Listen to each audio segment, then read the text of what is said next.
You're watching WSB Now's Access Atlanta, your source for local things to do, weekend events, travel destinations, and so much more.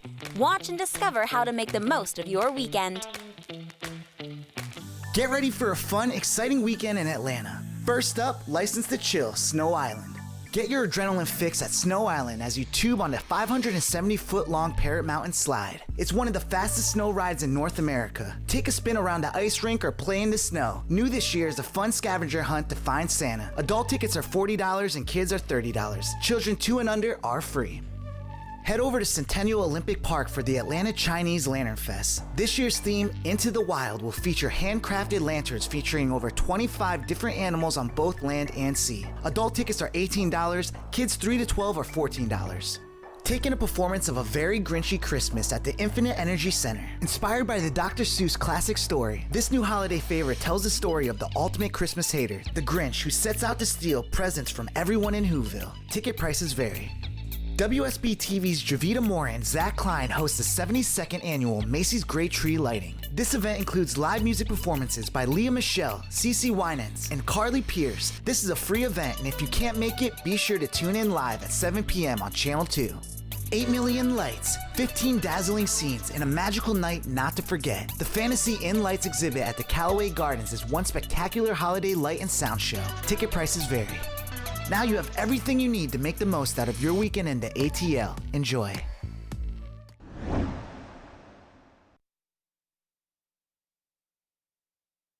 Let's practice that new elf song I wrote. And remember, it's for Santa.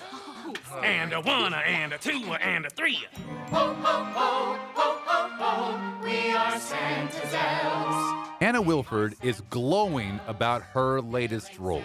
I love getting to be Rudolph because he has so much heart. The Atlanta performer has a special place in her heart for this timeless holiday classic. I actually grew up coming here as a child, so now I've been working here for 4 years, and I get to be this guy.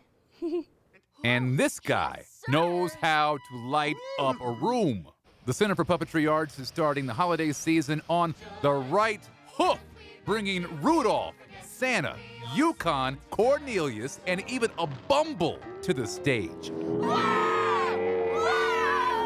I mean, there's nothing like live theater to get a whole group of people getting excited about Christmas and the holidays. It's super. Dolph Amick may not be able to see the audience while performing, but he can feel the excitement. It's difficult to see before the house lights come up, but we can always hear the excitement go through the audience or the laughs and stuff like that. It's that joy that's made the Center for Puppetry Arts performance an Atlanta tradition. Well, this is our 10th year for this production. So by now we have a lot of people who have come here for years, and it's part of their family ritual to come see the show, build a puppet, go through the museum, just kind of soak up the holiday atmosphere. It's really fantastic. I think any traditions that you can be a part of and kind of come together as a community, especially around the holidays, it makes us all feel more connected. A connection Anna knows can light up the hearts of young and old because of one shiny red nose. Ha-ha! Even when people come with their children, sometimes the parents get choked up because it's something that's been so meaningful to them in their lives, and getting to be a little piece of that is really special.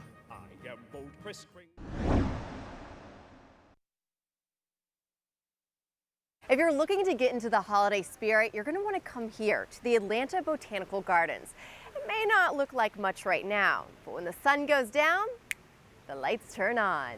A lot of lights, a lot of trees, a lot of just people having fun. 1,600 strands of more than 70,000 color-changing LED lights hang above the canopy walk, choreographed to all new music. This is one of those things that I can tell you how great it is, but until you see it, you really won't understand. My favorite thing is mostly the lights. There's a lot of nature and stuff, and there's like a train. Trains on 6 different tracks can be seen chugging around before dark. You can also grab a s'more by the fire as the sun sets on another Atlanta afternoon. Then you can enjoy the lights. more than 2 million of them. There is also a lady who you might see by the water fountain, and she's all decorated in lights, and she's pretty cool. Along with the Earth Goddess, the night would not be complete without carolers. And a partridge in a pear I think Holiday Lights is about people being together. It's about community. It's about multiple generations. You know, where do you get to go out and see the grandkids and the grandparents and the great-grandparents all together?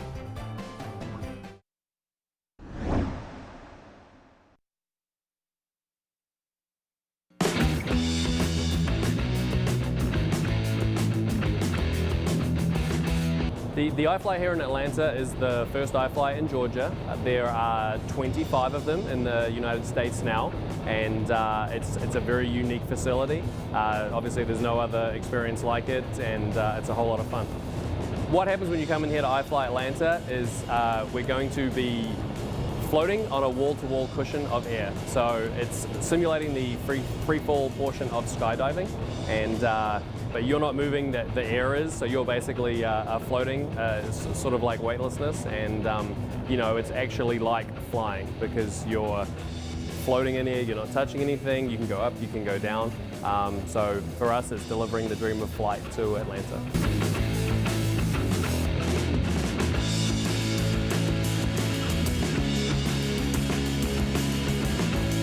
My awesome instructor told me how to go in, you put your arms up, and you just kind of belly flop into it, and then you stay in that position. There are signs to tell you whether you need to relax or bend your legs, straighten your legs, keep your chin up. That was probably the hardest thing for me to remember, because you sort of just automatically want to look down because you're not standing on the ground.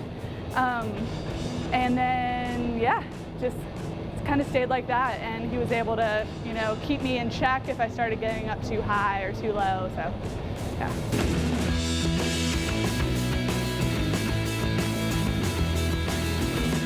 So the best thing about iFly is that anyone can do it. It's for ages 3 to 103, and it's fun for the whole family. We're located in Smyrna, opposite the new Braves Stadium. The address is 2778 Cobb Parkway, and our open hours are from 10 a.m. till 10 p.m. Monday through Thursday, and slightly extended hours on the weekends. When you book your flight time, you'll need to arrive an hour before that. There's a registration and check-in process, sign the waiver, get your wristband. Then there's also a 30-minute class. We all watch a video, learn the body position, get to practice the body position so you know what to expect. Then for the class, we'll have up to 12 flyers in the class, and you'll get 2 flights during that class. There's also a high flight option, which you saw Becca do as well, where the instructor takes you up into the tunnel and back down. And that's easily the best part of the whole experience if you do decide to take that option, because you really get that sensation of flying, which is my favorite thing. Being able to go up and down, float around the tunnel, yeah, it's certainly a very special feeling.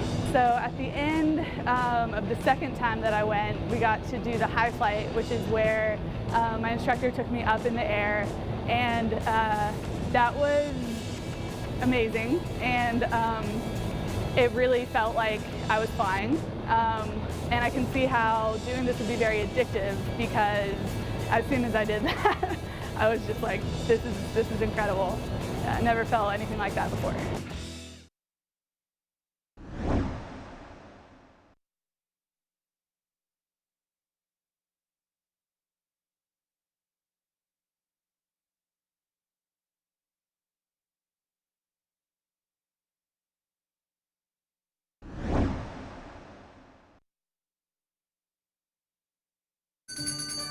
Do good in Georgia this holiday season. The red kettles are coming out, and the Salvation Army needs you. Ring the bell for thousands of families, seniors, and homeless from now through Christmas Eve. Sign up to be a bell ringer today. More than 15,000 wreaths are needed for the Georgia National Cemetery.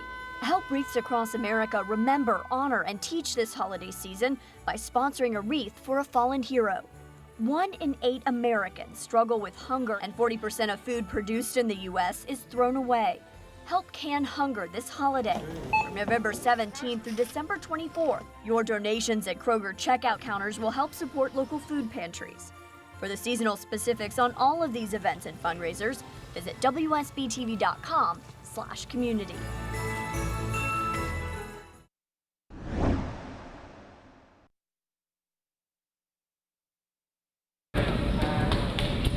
Training to become a ninja, or just looking to have some fun on a night out with friends? You can do both at Nitro in Norcross. We offer go-karts, high-speed go-karts. They go up to 40 miles an hour. We do the kid karting. We have bazooka ball, the first of its kind in the state of Georgia. Indoor trampoline park with the high-performance trampolines. We also offer the net structure and the American Ninja Warrior obstacle course. Can you climb the warped wall? Survive Devil's Ladder. Test your strength, endurance, balance, and fitness across 30 different obstacles on the Ninja Course, a course that was created and reimagined by a former American Ninja Warrior. The Ninja course is now top of the line, the biggest in the country. We have a 45-foot obstacle that you come and experience your grip strength for all, and it's fun for everybody. I've seen young kids in there, and we also have the ninja area for little kids, and we also have a ninja area for older kids. Once you become a ninja, head over to the trampoline park. It features 60 trampolines. Jump around or give dodgeball a go. Just a warning, those young kids can be brutal out there. They have something called bazooka ball. It's the first place in Georgia to have it. Think of it as paintball meets laser tag. It's a paintball gun that's souped up on the air compressed, the CO2 compressed gas, and the balls shoot up to 100 feet. The good news is you don't get covered in paint or welts like a round of paintball. The bad news is the kids still show no mercy. In bazooka ball, two teams battle for supremacy over several minutes, shooting the foam balls at one another, scoring points by hitting an opponent's gear. There's bowling for adults and kids alike. The same goes true for go-karts. Strap on your helmet and battle your buddies on the Nitro Speedway.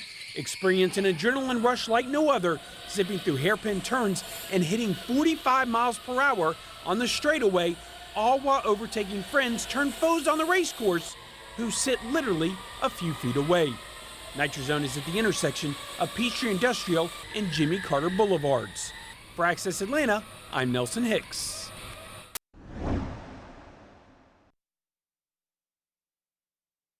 You may be trying to impress a special someone or some in-laws. Me?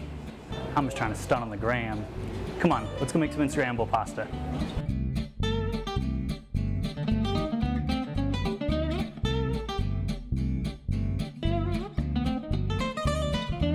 Well, we are here with Mike Patrick, chef owner of Striga Fresco. How's it going, Mike? Very good. Excellent, excellent. So can you tell us where we are? We're at Storico Fresco Pasta, the commissary kitchen for our restaurant and for everything from Delta Airlines to wholesale accounts. Mike, tell me a bit, what can people get from Striga Fresco? What are all the different things that y'all offer?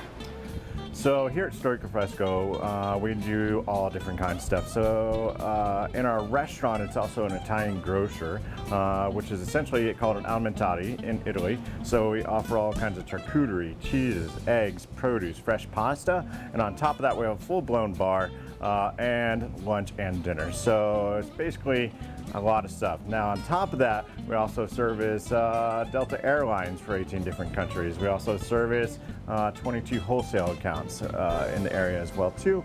We also do pasta making classes, which are growing a little bit faster than I even expected, but we also have the pasta making classes. So in addition to the grocery part, what brings people out to the pasta classes? They want to feel something, they want it to be tangible, they want to be able to work with their hands. At the end of the day, I think really that's that great communal thing that we have in life, is working with each other, having fun, talking about it, and actually producing the product. Well, I think it's time to make some pasta. What do you think? Sounds great. Thanks, Mike. Let's do it. Grab a glass of wine, head back there, and we'll make a lot of pasta. So in front of us, we have 00 flour, which is a fine bread flour essentially, also a pasta making flour and also a pizza making flour. But then we mix that with a little bit of semolina. And so what we're gonna do right here, this is a classic method, right? So we call this the volcano method. And you're gonna take your little nice plastic fork right here, and we're gonna create a little cavern. And it's gonna go all the way down to the table. So take your eggs, and start cracking them in. This is your trash can in front of you. You want a nice, bright orange egg yolk.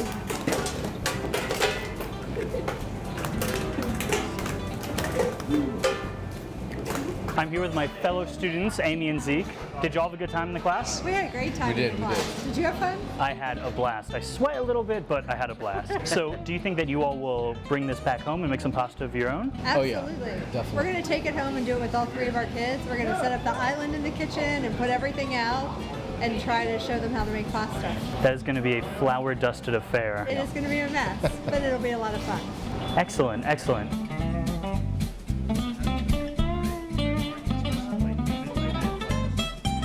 Okay guys, I'm gonna be here for a while, so why don't you find out a bit about how to sign up and make some pasta of your own.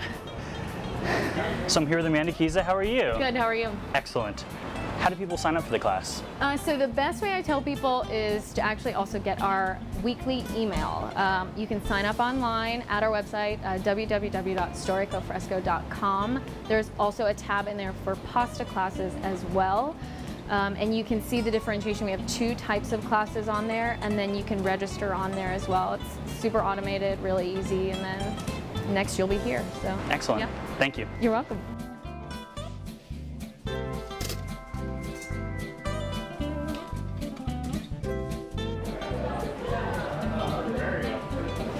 Well, now I'm easily the most eligible bachelor in Atlanta. If you're trying to learn how to make some pasta, check out StoricoFresco.com. For Access Atlanta, I'm Ben Brash.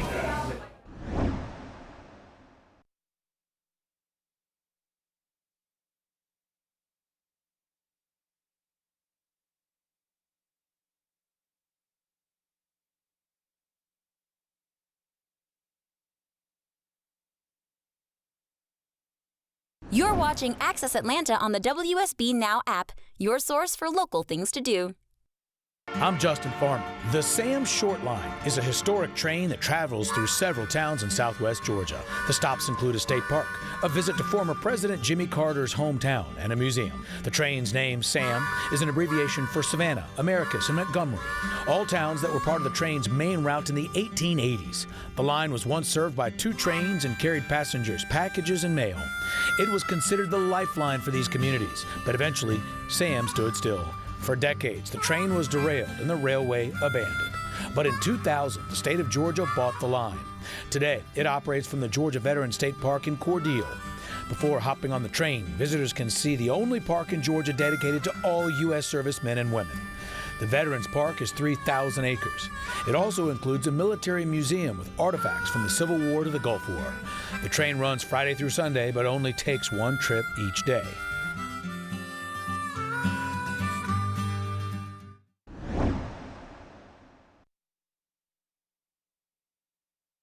Sally Mann was born in Lexington, Virginia, and actually the hospital she was born in used to be Stonewall Jackson's house. So right from the very start, she had a very profound connection to the South.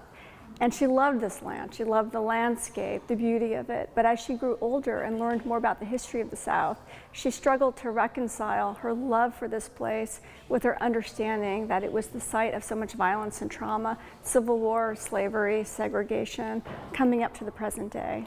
In the photograph of Scarred Tree, for example, we see this incredible tree thrust up against the picture frame, but we also notice a scar going right across it. And that scar is a metaphor for the history of the South.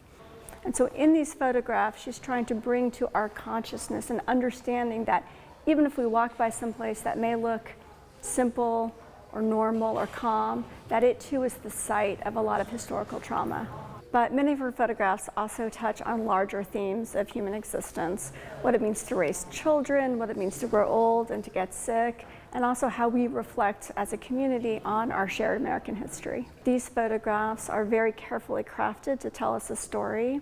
I hope that they can also find a personal connection with their own history, whether or not they're from the South, their own experiences growing up or having children or dealing with an illness, and also that they understand that this exhibition is really about our shared American history, our past, where we've been, where we are now, and perhaps where we're going in the future.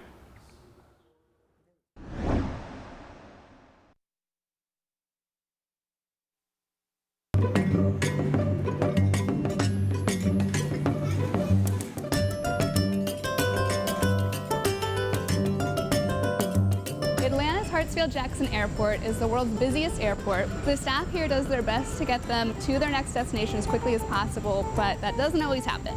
So say you have a layover, you get through security faster, or God forbid you get delayed, then what do you do? Believe it or not, the airport has plenty of stuff to offer while you wait for your flight. We're going to show you a few of the budget-friendly and distinctly Atlanta ways to kill time in the airport, and we'll also show you a few of the higher-end things to do while you're here. Let's go check it out.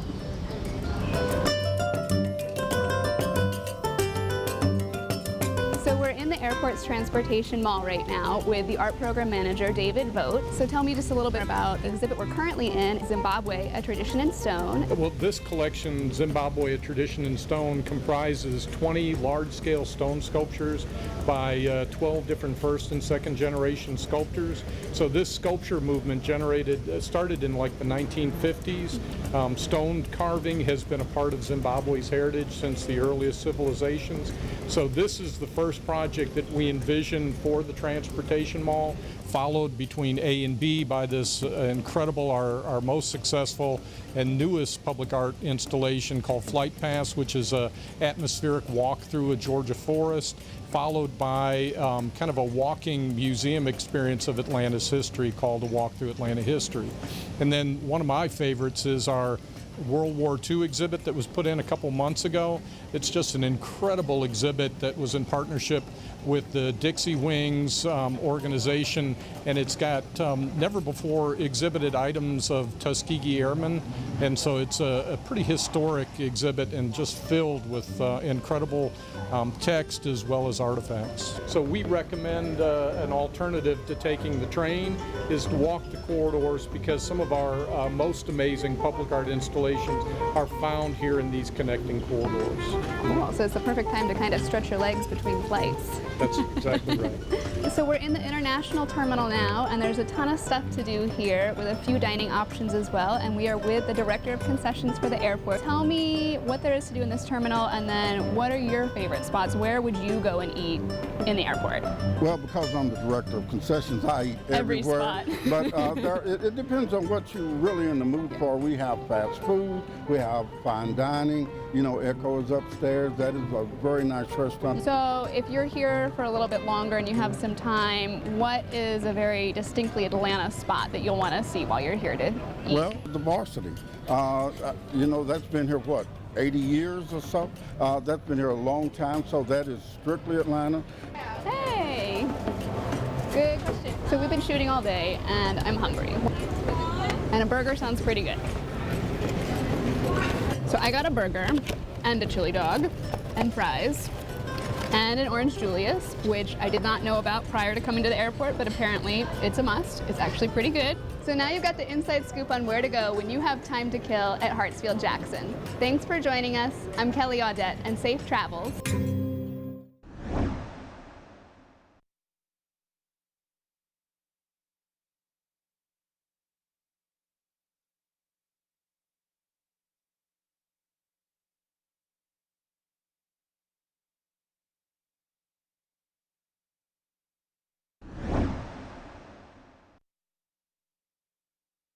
Movie and TV crews film all over our state, but no town has probably been impacted more by the industry than right here in Sonoy, Georgia. This is where the hit cable TV show The Walking Dead is filmed, and its popularity is now worldwide.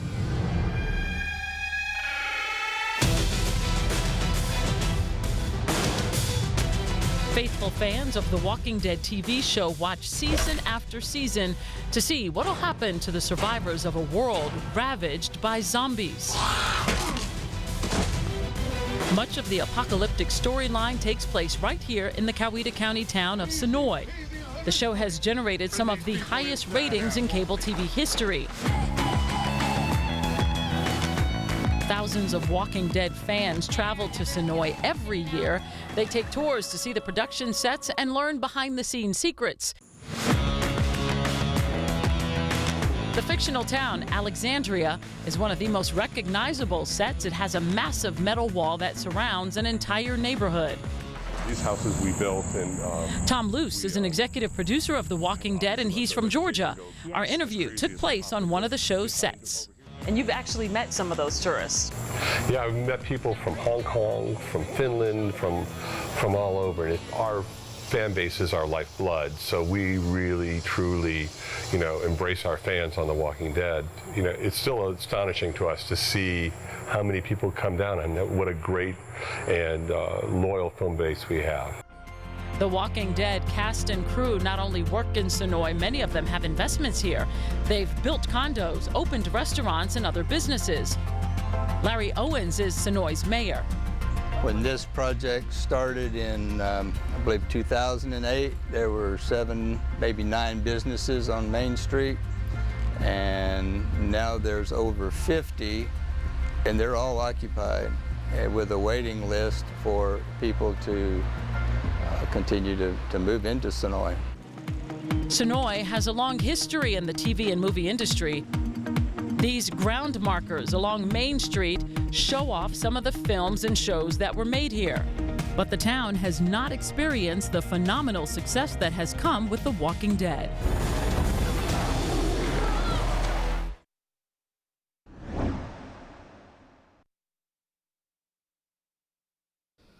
Jose Santamaria has a passion for learning. Nothing thrills me more than just seeing a group of kids come in the morning, and the first thing I hear is, whoa! The executive director of the Telescience Museum in Cartersville loves to share that passion in new and innovative ways. And, a museum like ours, you get to see real things, you get to experience real things, and you get to touch real things, too.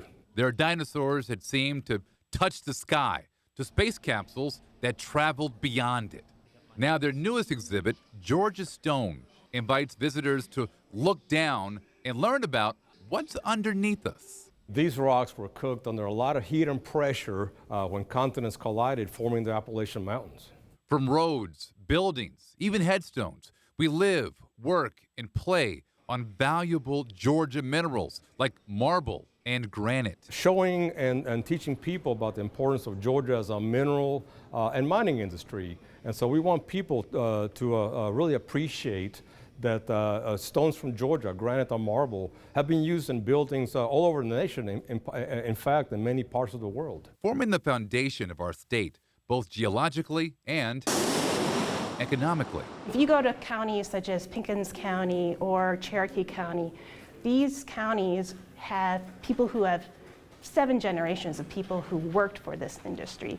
They have lived their lives with marble or granite. Hands-on displays allow visitors to see how these massive rocks are unearthed and cut with a simulated diamond-studded wire, getting a glimpse of just how deeply these ancient stones have advanced our state. We loved doing the timeline. It was fun to see all these different buildings, and they date early from the late 1800s to even current time right now, and you start really recognizing the stone all over the place. One thing that I want people to take back with them is, as they look around, not just downtown Atlanta, but downtown Canton, downtown Rome, downtown Cartersville, look around the old buildings and see if you can start noticing some of the stones that we've used in the exhibit.